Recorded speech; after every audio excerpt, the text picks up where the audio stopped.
Hey everyone, got a great question, and that was, how do I apply a texture or a pattern on a wall that has a shadow on it? In other words, we're going to come up with something like this, but we're going to create it into a really cool piece of art that looks like this.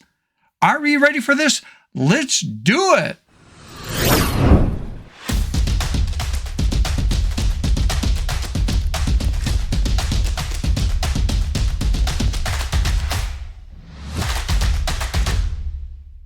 Hey everybody, welcome back to the channel. If you're new to the channel, this is dedicated to photography and as a photo artist trying to push yourselves out of the box creatively. All right, let's dive into today's program. I'm actually going to do two projects for you.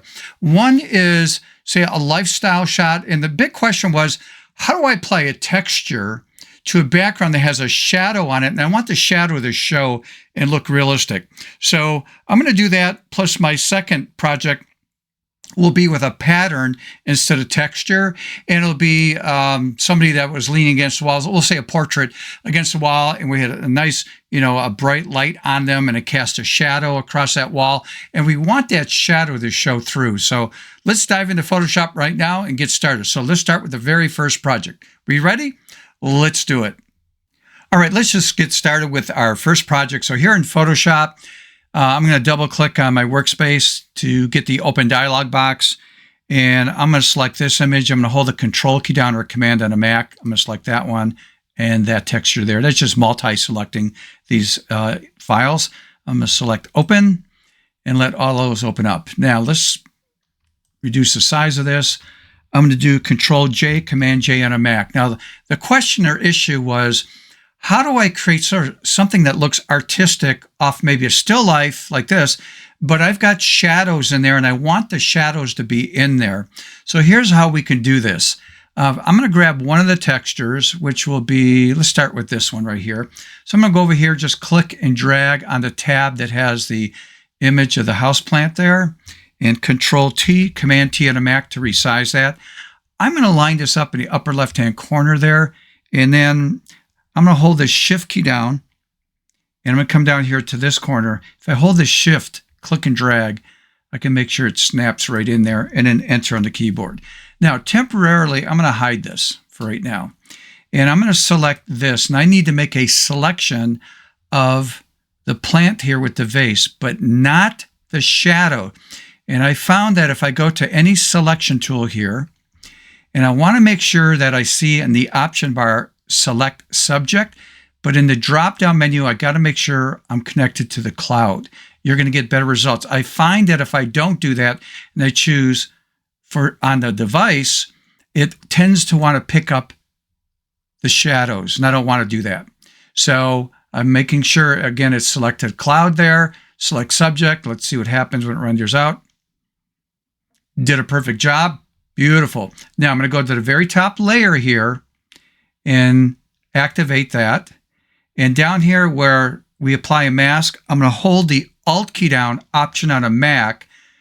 And when I do that, it knocks out and fills in that selection in black. So if you remember in masking, on a mask over here, white reveals, black conceals. So white is revealing the texture here, and the black is hiding that texture. So it keeps it off the plant and the vase.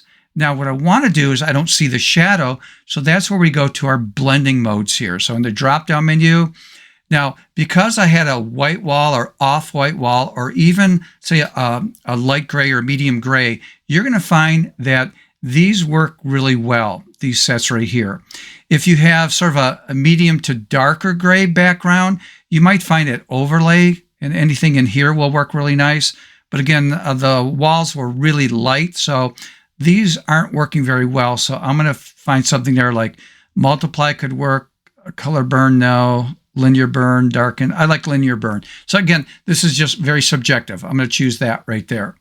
Now I can see the shadows. Now I can turn this on and off. I can sort of see where this line is at, where the countertop meets the wall. So I'm going to grab the other texture, and I'm going to click and drag it over to the houseplant image, Control T, Command T on a Mac. I'm just going to go down to the corner here, change this to like an arc. I'm going to rotate that. I'm going to come over here and place that right about right there. I'm going to hold the Shift key down and resize that. Shift key again, click and drag across like that. Enter on the keyboard. And then I need to do a blending mode here. Multiply is not bad. You know, I'm going to go with linear burn again. And I might pull that down a bit. Maybe about 70%. Again, this is, you know, not right or wrong. It's your vision as to what's going on here. Now I'm going to reactivate this. And what I need to do is, I don't want this on the vase and that. So I'm going to come over here and I'm going to hold the Alt key down, Option on a Mac, and I'm going to click and drag up, and it copies that mask to the very top. So now I've got this showing through. So there's my shadows. Everything's looking great. I still think this bottom part is maybe a little bit too strong for me. So I'm going to lighten it up, drop that down. And not really happy with the pattern here.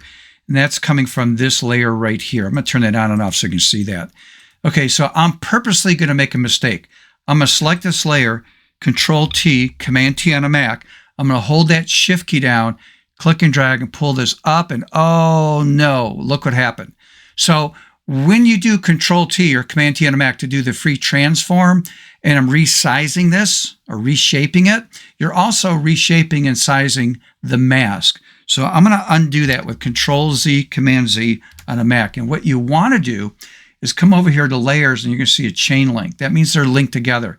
If I click on that, I broke the link. So now I'm on this, not the mask, but on the layer here, Control-T, again, Command-T on a Mac. I'm going to hold that Shift key down and now see what's happening?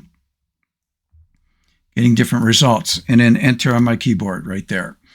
Okay, so I'm not a big fan of that being that light on the bottom there, so I'm going to go to the very top layer again, and let's pull that up a bit. I'm trying to match it a little bit based on the, that looks pretty good. I'll just around close to 70% right there. So that's pretty cool right there. And again, judgment call by you. But there again, I applied the textures. Now, I'm not done with this yet. What I'd like to do is let's add, I'm going to play with this texture again. And Control-T, and let's rotate that. Put this up here, and I'm going to hold that Shift key down so I can just cover the whole thing right there, and then enter my keyboard. And let's put a blending mode in there. Really not sure what I'm going to work with. Ooh, that's intense. Color burns, pretty awesome. But what I want to do is I really want to bring in stuff here to the plant and the vase right there. So I'm going to take this and I'm going to, again, hold the Alt key down, Option on a Mac, click and drag to pull that up. And then I'm going to invert that. So I'm on the mask. That's the key. I clicked on the mask. Control-I, Command-I on a Mac. That inverts that.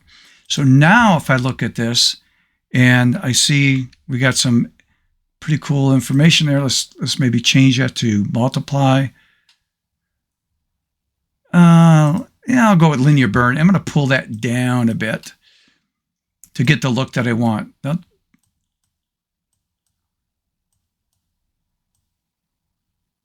Let's go about 70% on that. So again, you know, judgment call by you.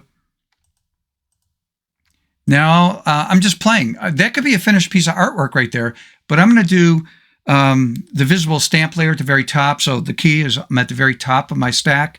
Shift Control Alt E like an Edward does the visible stamp, and that would be Shift Command Option E on a Mac. And then I'm just going to play again with blending modes. Darken, linear burn. That's pretty intense. Yeah, I'm going to go with linear burn again, but I'm just going to pull the opacity down a little bit on that. Maybe closer to 40%. And there's your artwork. You want to lighten it up, you can put a curves on there to lighten it up or put a vignette. I mean, this is where you get to play with it. This is worthy. Hey, I'm going to just grab from my library there and drop my signature in. Not that big though. enter the keyboard, and maybe pull the opacity down a bit on that signature. And there we go. So again, you could play with this. And what the heck? I'm going to pull up. Let's go with curves. And I'm just going to do a quick S curve to get that look right there. And you can play the blending mode on that S curve. I can maybe go to luminosity. See what that does? Luminosity looks like that. Normal looks like that. Ooh, I don't know which one I like. I'm just going to leave it alone on normal and maybe just, again, pull the opacity down a bit. Versus up. And I'm going to leave it all the way up. It's just a subtle change there. Okay, so again, piece of artwork, very easy. But the key thing here, again, is I've got my shadow in there. So hopefully you've learned something. I'm going to do another project here, a little bit quicker and easier. And it's going to be with just a single pattern because I want that shadow to show. But again, if you're learning anything, please do me a favor, like the video, subscribe if you have not subscribed, hit that notification bell. The next time I upload a video, you'll get notified. Okay, so done with this. Let's get into our next project. Are we ready? Let's do it. Okay, let's start our second project. And by the way, before I jump into that, let me just show you, we started with this right here. So let me come over here. We start with that. Went from that to that. Pretty awesome. Okay, let's take a look at, in fact, I'm not going to save that. I already did before. And we're going to do something different, and that is a pattern. We're going to choose this image right here and this image right there. Open that up. Okay, let me pull back on this. So this, what I'm trying to share with you is, it doesn't matter if you're doing a still life or any other type of photography that you're shooting against a wall and maybe even a countertop, whatever, and you want to maintain the shadow. So this one, we're not really going to apply a texture to this one. We're going to apply a pattern, or it could be a different background. I mean, it doesn't matter, but I'm going to do Control-J, Command-J on a Mac to duplicate it. Come over here, grab my pattern, click and drag, and drop it into that tab. Control-T, Command-T on a Mac. This one, I'm going to do something different. I'm not going to reshape it. I'm just going to resize it to maintain the pattern right there. And then enter on the keyboard to accept that.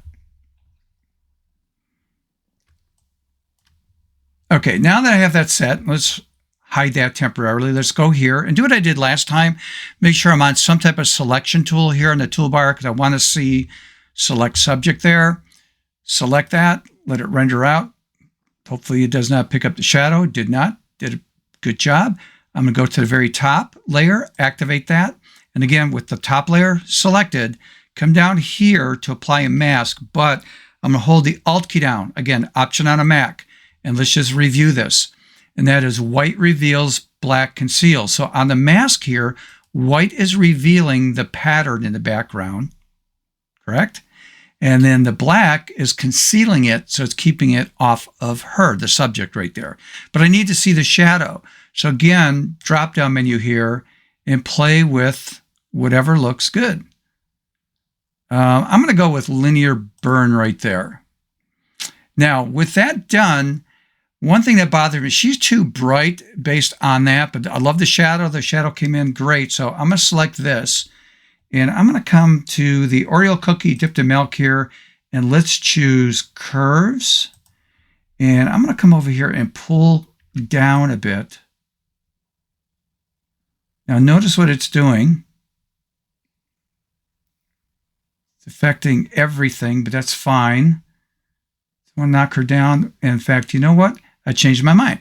I'm looking at her, but I only want it to affect her. So if I grab this right here, hold the Alt key down, Option on a Mac. Now watch what happens. Click and drag over this mask. Let go. Do you want to replace the mask? Yes.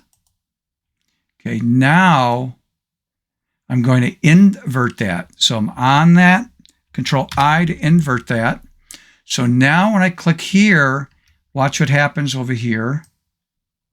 See, I'm just affecting her now because, again, remember the rule. White is revealing the information from the curves, or I'm darkening this down. Okay, the white is revealing that. The black is concealing it, so that way we don't see anything change in the background. So I'm just going to adjust this where it looks pretty good. So maybe about right there. And then I'm going to go to the drop-down menu here, and I'm going to choose green. Since we have some green back there, I'm going to over-exaggerate this. See how it's applying green? I just want to bring in a touch of green, almost like color grading that a little bit right there. And again, this is all non-destructive, so it looks a little bit better. Now I'm going to do the visible stamp layer. So I'm at the very top of my stack, Shift Control Alt E, like an Edward. Again, if you're on a Mac, Shift Command Option E, and then I'm going to play. There's no right or wrong on this. I do multiply a lot, so I'm going to choose multiply. I'm going to add a mask. So I'm going to come down here to add a mask. B for my brush to make this big. Make sure it's 100%. So I see it's 100% right there for my opacity. I'm going to click in the upper left-hand corner, hold the Shift key, come across here, back in the corner there, hold the Shift key, come down here, click in the corner there again, hold the Shift key, come over here. Again, I'm just repeating this numerous times. What I'm trying to do is fill in, let me show you the mask. I'm going to fill that in right there. So it's almost like light coming in right to that. So let's take a look at that. So this is on and off. I'm just holding the Shift key to turn this on and off. There's that shadow right there. And if I want to come over here to feather in the properties panel, I could feather that a bit if I wanted to. So you can see that if I pull that mask up. Oops, sorry about that. I come over here, hold the Alt key down, Option on Mac, and I click down with the mouse on the mask, it pulls it up. So you can see if I push that feather there, all the way there, that's what's going to happen. So I want something that's a little bit on the soft side right there. And again, totally non-destructive. Alt click on that again, Option click on the Mac. So there you go. So this is just another way of bringing in maybe, it's a different wall or a painting on a wall, pattern like this, but yet I want to see that shadow. Okay, so hopefully you picked up some ideas here and the concept and how this works. And again, if you could please do me a favor, and that is like the video, subscribe if you have not subscribed, hit that notification bell. The next time I upload a video, you'll get notified on that. All right, so you might want to try this if you have any textures. I am, by the way, working on a course on working with textures and overlays. I just haven't had a chance to do that, but I want to get that done by the end of the year of 2025 and share a whole bunch of textures and overlays for you that you'll get over 60 of those to apply to different projects. All right, so with this out of the way, till next time, see ya.